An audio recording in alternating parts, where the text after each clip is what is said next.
ওরা রাস্তা থেকে এখন ঘুরে আসলো, হাত পাটা ধুয়ে নিয়ে এলাম।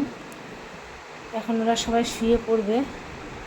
তো আমি এখন এই ক্রিমটা, নিভিয়ার ক্রিমটা মাখাবো পায়ের নিচে, কেন অনেক সময় ওদের পায়ের তলাটা একটু খসখসে হয়ে যায়। তো আমি এটা ডেলি রাতেই মাখাই, আপনাদের সঙ্গে আজকে শেয়ার করলাম।